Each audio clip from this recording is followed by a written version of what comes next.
نہیں گئے؟ توجہ ہے میری گفتگو پر؟ ہاں تو یہ ہیں نماز اور آل محمد، لازم اور ملزوم۔ اگر نہ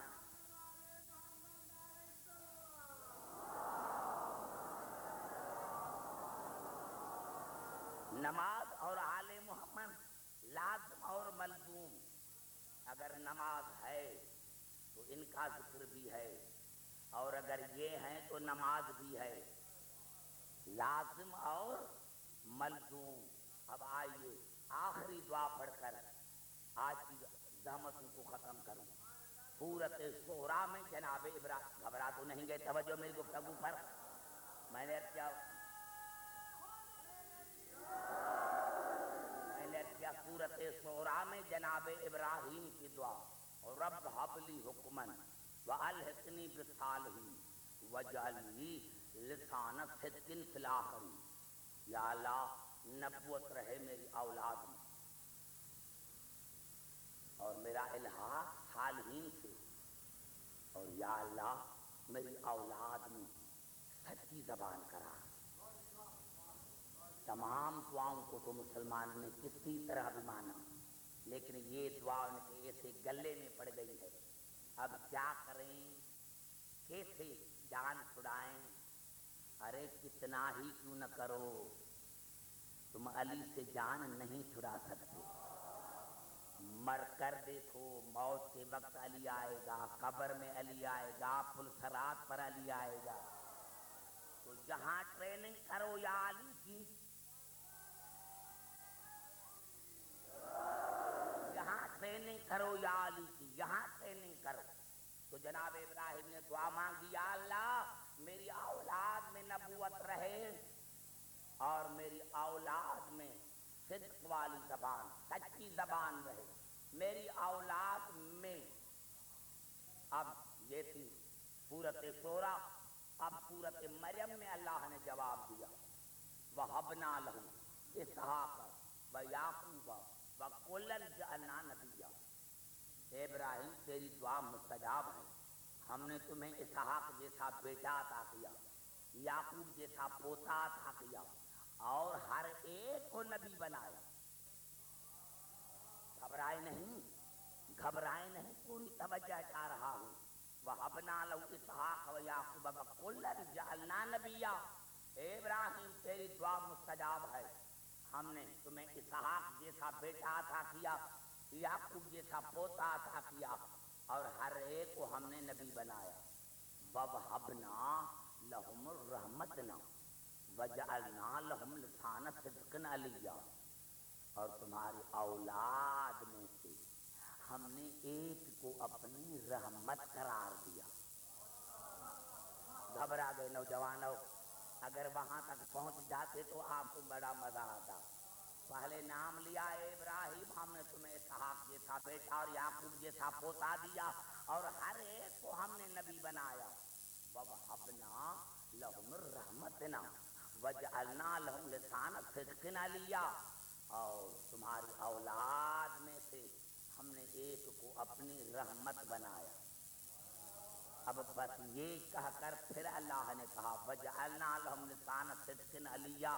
تو اس کا یہ ترجمہ کیا کہ ہم نے تمہیں بڑی زبان، لمبی زبان، اس میں فصل، ہم نے تمہیں لمبی زبان دی۔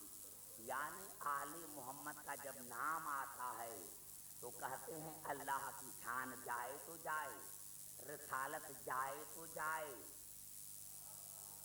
لیکن ان کا ذکر نہیں کریں گے۔ ارے مسلمانوں، سب سے پہلے ایک آیت جو اللہ نے کہی وَوَهَبْنَا لَهُمُ الرَّحْمَةَ، ایک کو ہم نے اپنی رحمت قرار دیا۔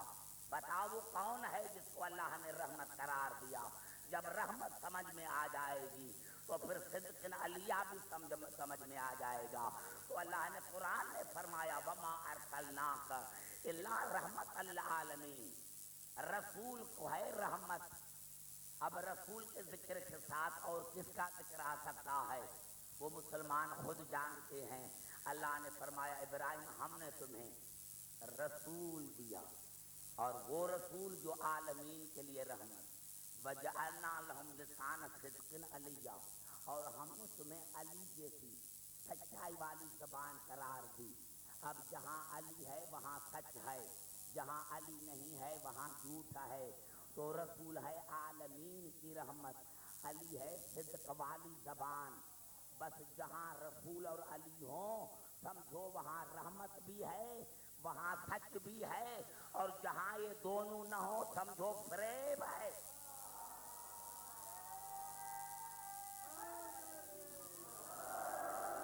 سمجھو فریب ہے۔ اب آئیے ایک آیت اور پڑھ کر آپ کی دعوتوں کو ختم کرنا چاہتا ہوں، کیونکہ اگر یہ آیت نہ پڑھوں تو میں سمجھوں گا کہ آج کی تقریر کا نتیجہ نہیں نکلا۔ یہ آیت ہے سورۃ یوسف کی۔ نوجوانوں سر جا کر ترجمہ دیکھ، میں کہتا ہوں اتنا آسان ہے، انہوں نے اسلام کو اتنا مشکل بنا دیا ہے کہ اب ہر نوجوان جو ہے وہ بھاگ رہا ہے مذہب سے۔ اتنا مشکل مذہب، اتنا مشکل مذہب، اور کچھ بنا نہ سکے، لیکن فیکٹریاں بنائی تو ایک جہنم کی ایک کفر، دو فیکٹریاں انہوں نے بھی بنائی ہے۔ نہ سمجھنا انہوں نے کوئی ترقی نہیں کی، بڑی ترقی کی ہے۔ ایک کفر کی فیکٹری بنائی ہے اور ایک جہنم کی فیکٹری۔ خدا کرے یہ دونوں ان کو نصیب ہو، دونوں ان کو یہ نصیب ہو۔ میرے دوستوں، میرے بزرگوں، اسی لیے اللہ میں نے فرمایا جہاں یہ نہیں، جہاں یہ نہیں، علی نہیں، رسول نہیں، وہ فریب ہے، وہ دھوکہ ہے۔ اور یہ الفاظ ہیں قرآن کے سورۃ یوسف کے، کتنی کلیئر آیت ہے۔ وما كنت لديهم اذ اجمعوا امرهم، میرے حبیب آپ نہ ہوں اور پھر یہ اجماع کریں، آپ نہ ہوں اور پھر یہ الیکشن کریں۔ ابھی بتایا تو میرے دوستوں کوئی نہیں ہے کس زمانے کا، اللہ نے تو قیامت تک کے لیے آج آیت نازل کر دی کہ وما كنت لديهم اذ اجمعوا امرهم، میرے حبیب آپ نہ ہوں اور یہ پھر الیکشن کریں، آپ کی غیر موجودگی میں الیکشن کریں، آپ کی غیر موجودگی میں یہ اجماع کریں۔ وہم یمکرون، تو سمجھنا فریب ہے، دھوکہ ہے، داندھلی ہے، داندھلی ہے۔ بس جہاں معصوم کا وجود نہیں وہاں داندھلی ہوتی ہے۔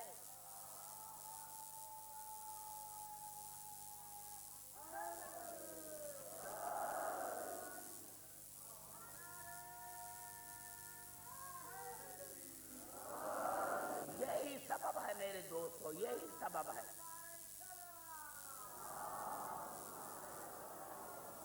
یہی سبب ہے، یہی سبب ہے، یہی سبب ہے کہ اللہ نے سورۃ آل عمران میں ارشاد فرمایا ان اول بیت وضع للناس للذی ببکۃ مبارکا وہدی للعالمین، یہ کعبہ عالمین کے لیے حاجی ہے۔ اور کبھی اللہ نے سورۃ مائدہ میں فرمایا جعل اللہ الکعبۃ البیت الحرام، یہ عزت والا گھر ہے، کرم اللہ گھر ہے، کرم اللہ وجہ نہیں، کرم اللہ گھر ہے، عزت والا گھر ہے، عزت والا گھر ہے۔ اور کبھی رسول نے فرمایا النظر الی الکعبۃ عبادت، کعبے کا دیکھنا عبادت ہے۔ اور کبھی اللہ نے کہا قل امر ربی بالقسط واقیموا وجوہکم عند کل مسجد، جب بھی تم عبادت کے لیے تیار ہو جاؤ، نماز کے لیے تیار ہو جاؤ، کہاں بھی تو اپنے چہروں کے رخو قبلے کی طرف کرو۔ آج عبدالحکیم کو پتا چلا کہ رسول نے کیوں فرمایا تھا یا علی انت مثل کعبۃ، علی آپ کعبہ ہیں، کعبہ، کعبہ ہیں، کعبہ، کعبہ ہیں، کعبہ۔ اور اللہ نے سب سے پہلے سورۃ بقرہ میں کہا واہدنا الی ابراہیم و اسماعیل ان طہر بیتی للطائفین والعاکفین ورکع السجود، ہم نے ابراہیم اور اسماعیل سے وعدہ لیا کہ میرے گھر کو طاہر رکھنا، پاک رکھنا۔ آج پتا چلا جو علی وہ کعبہ، جو علی وہ کعبہ، جو علی وہ کعبہ، کعبے کے لیے بھی آیت تطہیر آئی، علی کے لیے بھی آیت تطہیر آئی، کعبہ بھی کرم اللہ، علی بھی کرم اللہ، کعبہ بھی عالمین کا ہادی، علی بھی عالمین کا امام، کعبہ بھی اللہ کا بنایا ہوا، علی بھی اللہ کا بنایا ہوا امام، کعبے کی دیواروں کو دو معصوم انبیاء نے بلند کیا اور علی کو غدیر میں رسول نے بلند کیا۔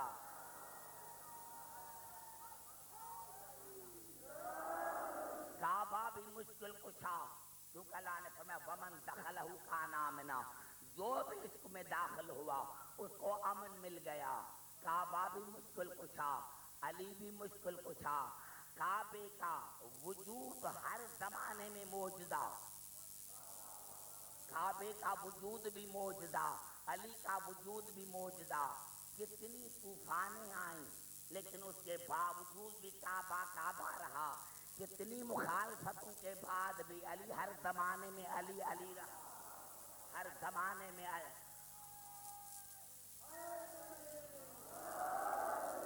ہر زمانے میں ہر زمانے میں نوح کا طوفان آیا لیکن کعبہ رہا، کتنی آندھوں کے بعد طوفانوں کے بعد کعبہ بلند رہا، ہر مخالفت کے بعد علی بھی بلند رہا، کعبہ تمام قبلوں کا سردار، علی سید الاوصیاء، کعبے کا دیکھنا عبادت، علی کا دیکھنا عبادت، جو کعبے کی مخالفت کرے وہ بھی کافر، جو علی کی مخالفت کرے وہ بھی کافر، جو کعبے کو پیٹھ دے کر عبادتیں کرے،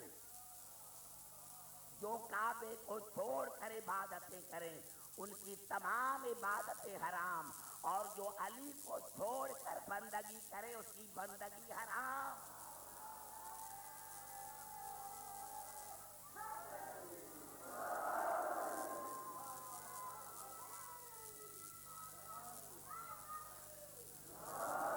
نوجوانوں یہی ہے نا ہم پر،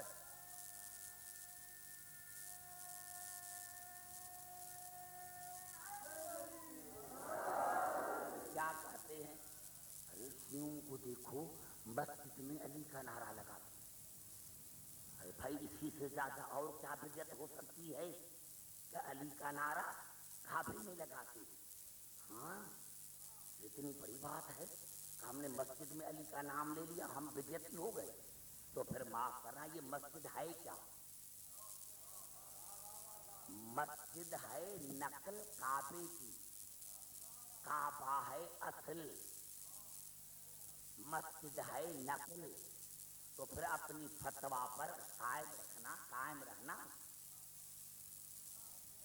کہ کعبے میں علی کا نعرہ لگانا علی کا نام لینا بدعت ہے، تو پھر اسی فیصلے پر فتویٰ پر قائم رہنا، کیونکہ مسجد ہے نقل کعبہ ہے اصل، اگر ہم نقل میں علی کا نام لیں تو ہم ہیں کافر، تو سب سے پہلے اللہ پر فتویٰ دو تو اس نے اصل میں علی کے وجود کو کیوں لایا؟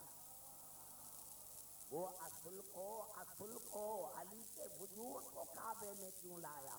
میرے نوجوانوں بات پھر یہاں سے ختم ہوتی ہے کہ جہاں بندگی ہے وہاں یہ ہے، اگر تم نے ان کو چھوڑ دیا تو وہ سر کی عبادت ہو سکتی ہے دل کی نہیں، اور مومن کی عبادت وہ ہے جو سر بھی جھکے دل بھی جھکے۔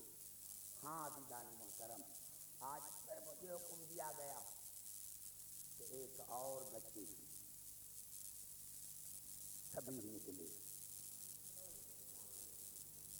ہاں قبلہ یہ وہ بچہ ہے حسن کا، حسن کی بیوہ کا بچہ، ام سروہ کا بچہ۔ میرے دوستو ہر ایک جملہ کہہ دوں ناراض نہ ہوں، مجھے علی کی عزت کی قسم ہے، تاریخ طبری نے لکھا کہ جب شام میں یزید نے جناب قاسم کے قاتل سے پوچھا کہ بتا تو نے جو شہزادے کو قتل کیا تمہیں کیسا محسوس ہوا؟ قاتل نے سر کو جھکایا اور کہا یزید میں بڑا ظالم ہوں، لیکن شہزادہ اتنا حسین تھا تو جب خیمے سے نکلا تو ایسے محسوس ہو رہا تھا جیسے 14ویں کا چاند ہو۔ جعفر تیار والے میں نے تو مصائب پڑھ لیا۔ یزید نے جناب قاسم کے قاتل سے پوچھا تھا، قاتل سے پوچھا تھا کہ تم نے جو شہزادی کو قتل کیا کیسے پایا؟ کہا جب شہزادہ خیمے سے باہر نکلا تو ایسے محسوس ہو رہا تھا جیسے 14ویں کا چاند ہو۔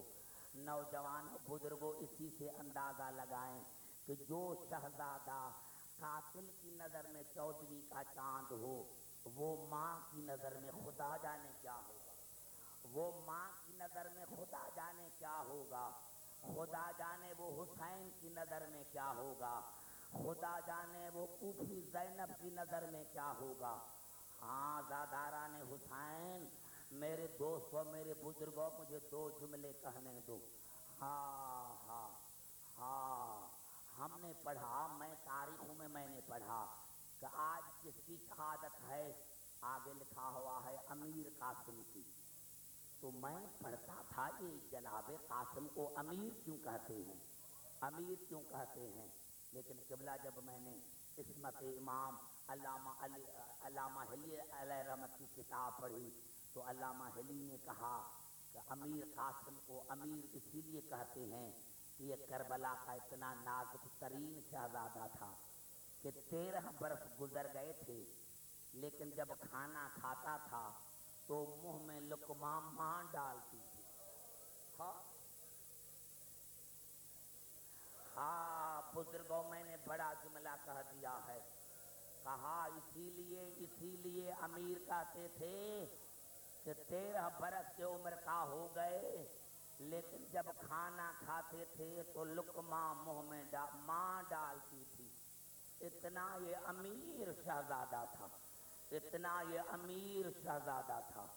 لیکن شب عاشور جناب ام فروا کو نیند نہیں آئی، ساری رات مصلے پر بیٹھی رہی۔ یا اللہ، میں سید زادی نہیں ہوں، میں غیر سید زادی ہوں، خدا جانے کل میرے بیٹے کی قربانی قبول ہے یا نہیں۔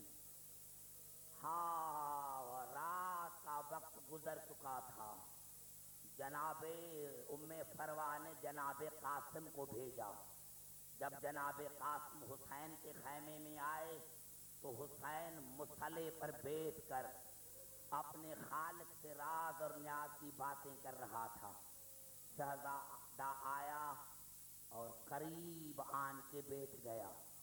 جیسے ہی حسین نے آواز سنی، دیکھا، بس جیسے ہی دیکھا ٹھنڈا سانس برقا، ہائے بھائی حسن، ہائے بھائی حسن آج جنگل میں اکیلا رہ گیا، ہائے بھائی حسن آج جنگل میں اکیلا رہ گیا ہوں، کاش آپ میرے ساتھ ہوتے۔ نوجوان حسین نے جناب قاسم کو اٹھایا، سینے سے لگایا، بار بار چومتے تھے سینہ اور کہتے تھے قاسم بیٹا تم تو بچے ہو، میں نے تمہیں کہا تھا نا کہ ماں کے ساتھ سوتے رہنا، رات کو بچے نکلتے نہیں ہیں، رات کو بچے نکلتے نہیں ہیں، رات کو بچے نکلتے نہیں ہیں۔ میں کہتا ہوں مولا آج تو مائیں موجود ہیں، اسی لیے بچے ماؤں کے ساتھ ہیں۔ جب شام غریبہ آئے گی کوئی بچہ گھر میں نہیں ہوگا، کوئی کہاں ہوگا، کوئی کہاں ہوگا۔ عزاداران حسین جب جناب قاسم سے پوچھا بیٹا کیوں آئے ہو؟ کہا اماں نے بھیجا ہے، اماں نے بھیجا ہے کہ اپنے چچا سے پوچھ کر آؤ، مولا سے پوچھ کر آؤ کہ میری قربانی قبول ہے یا نہیں۔ میرے دوستو حسین نے رو کر کہا بیٹے جاؤ، آپ کی قربانی تو کیا آپ کے چھوٹے بھائی اصغر کی قربانی بھی قبول ہے۔ علماء نے لکھا جب اصغر کا نام آیا جو شہزادہ گود میں بیٹھا ہوا تھا وہ کھڑا ہو گیا اور کہا مولا میرا بھائی تو گھٹنوں پر بھی نہیں چل سکتا، کیا یہ قوم اشیاء ہمارے خیموں میں پہنچ جائے گی؟ یہ قوم اشیاء ہمارے خیموں میں پہنچ جائے گی؟ میرے دوستو حسین نے دلاسا دیا، جاؤ بیٹے جا کر سو۔ میرے دوستو رات گزر گئی، رات گزر گئی، عاشور کا دن چڑھا، جناب لیلا مصلی پر بیٹھ گئی۔ یا اللہ میری قربانی کب قبول ہوگی، میری قربانی کب قبول ہوگی؟ یا ایک وقت آیا، حسین آیا، بابی کا سلام کیا۔ میں ایک جملہ کہہ دوں سادہ سا، صحیح جملہ، اگر غلط کہوں تو مجھے امام نہ بخشے۔ موسوم کا فرمان ہے کہ جناب ام فروا، جناب ام فروا اتنی شرمیلی خاتون تھی کہ پوری زندگی حسین کے سامنے نہیں آئی، پوری زندگی حسین کے سامنے نہیں، آج پہلی مرتبہ حسین کے سامنے آئی، آج پہلی مرتبہ حسین کے سامنے آئی اور ہاتھ جوڑ کر کہا مولا اگر آپ کے بھائی حسن ہوتے میں نہ آتی، میں آپ کو نہ کہتی، لیکن آج آپ کا بھائی حسن موجود نہیں ہے، مولا میرے بیٹے کی قربانی قبول ہو۔ عزاداران حسین، عزاداران حسین، نوجوانوں، ہاں میرے دوستو، جناب ام فروا نے کہا مولا میں نے کہا تھا کہ جب میرا بیٹا 18 برس میں داخل ہوگا میں اس کی دھام دھوم سے شادی کروں گی، اور مولا میں مدینے سے اس کے کپڑے بھی لے کر آئی ہوں، میں مدینے سے کپڑے بھی لے کر آئی ہوں۔ اب جناب حسین نے جناب زینب کو بلایا، آؤ آؤ میرے بھتیجے کو تیار کرو۔ حسین نے کیا کیا، وہ صندوق کھلوائی جس میں جناب حسن کی دستار تھی، صندوق کھولی گئی، امام حسن نے، امام حسین نے بھائی حسن کی دستار اٹھا کر جناب قاسم کے سر پر رکھی، کپڑے جناب زینب نے پہنائے، بس اتنے میں 4 سال کی بچی دوڑتی ہوئی آئی، بابا میرا بھی تو بھائی ہے، میں سکینہ ہوں بابا، میرا بھی تو بھائی ہے، اگر دستار آپ نے سر پر رکھی ہے، پھوپھی زینب نے کپڑے پہنائے ہیں، تو جوتی مجھے دو میں بھائی کو پہناؤں، جوتی مجھے دو میں پہناؤں، تاکہ میں بھائی کو دلہا بنا کر کربلا کے میدان میں بھیج دوں۔ عزاداران حسین، ایک جملہ کہوں، میرے دوستو، میرے بزرگوں، کربلا کا ہر شہید جب میدان جنگ میں گیا تو گھوڑے پر خود سوار ہوا، لیکن یہ اتنا چھوٹا شہزادہ تھا کہ حسین نے گود پر اٹھا کر گھوڑے پر سوار کیا، گھوڑے پر سوار کیا۔ میرے دوستو جب جناب قاسم چلے تو ہمارے علماء نے لکھا کہ جناب قاسم جب میدان جنگ میں چلے تو حسین ایک ریت کے ٹیلے پر کھڑے ہو گئے، زینب دروازے پر کھڑی ہو گئی اور جناب ام فروا مصلی پر بیٹھ گئی۔ کہا یہ عجیب منظر بن گیا کہ جناب قاسم کی نظریں فوجوں پر، حسین کی نظر قاسم پر، بی بی زینب کی نظر حسین کے چہرے پر، اور قاسم کے ماں کی نظر زینب کے چہرے پر۔ میرے نوجوانوں، میرے بزرگوں، جب جناب قاسم گھوڑے سے گرے، جب جناب قاسم گھوڑے سے گرے، جناب قاسم گھوڑے سے گرے، حسین ریت کے ٹیلے پر گرے، زینب دروازے پر گری اور ام فروا سجدہ میں گری۔ یا اللہ آج میری قربانی قبول ہو گئی، یا اللہ آج میری قربانی قبول ہو گئی۔ ایک جملہ سنو، ارے کربلا کا ہر شہید گرا تھا، کسی نے کہا ماما مدد کر، لیکن جناب قاسم گھوڑے سے گرا، آواز اماں